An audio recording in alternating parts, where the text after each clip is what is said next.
नमस्कार प्यारे बच्चों आप सबका हिंदी कक्षा में स्वागत है।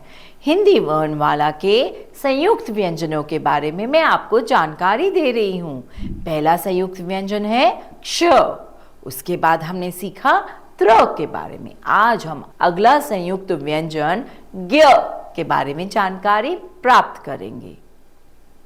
बच्चों, यह व्यंजन आधा व्यंजन ज और इया से मिलकर बना है, इसलिए हम इसे ज्ञ कहते हैं। ज्ञ कौन सा व्यंजन है? यह है ज्ञ।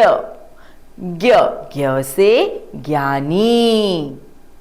ज्ञानी यानी कि नॉलेजेबल पर्सन, यानी कि वाइज पर्सन, जिसके पास बहुत सारी विद्या है और जो कि बहुत समझदार भी है, उसे हम ज्ञानी कहते हैं।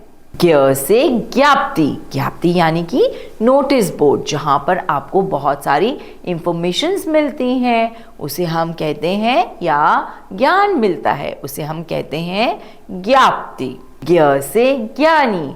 ज्ञानी ने ज्ञाप्ति पर लगाया, पर्चा लगाया।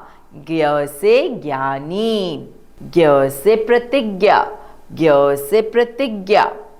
प्रतिज्ञा मतलब ओथ, प्रॉमिस लेना। ज्ञ से प्रतिज्ञा। ज्ञ से ज्ञानपीठ भी होता है। ज्ञानपीठ यानी कि नॉलेज का स्कूल। वह स्कूल यहाँ पर ज्ञान मिलता है, जैसे कि आपका स्कूल जहाँ पर ज्ञान मिलता है ना। परंतु आपके स्कूल और ज्ञानपीठ में बस यही अंतर है कि वहाँ पर बच्चे दिन रात रहते हैं और ज्ञान प्राप्त करते हैं। परंतु आप सब तो ज्ञान प्राप्त कर अपने माता पिता के पास आ जाते हैं ना, अपने घर फैमिली के साथ वापस आ जाते हैं, इसलिए वह ज्ञानपीठ कहलाता है।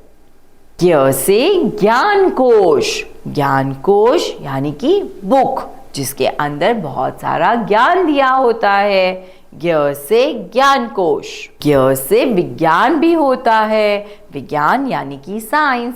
आजकल तो हर चीज में साइंस अप्लाई होती है, क्योंकि विज्ञान में आप प्रश्न पूछते हैं कि ऐसा क्यों हो रहा है, लॉजिकल थिंकिंग रखते हैं, इसीलिए उसे हम विज्ञान कहते हैं।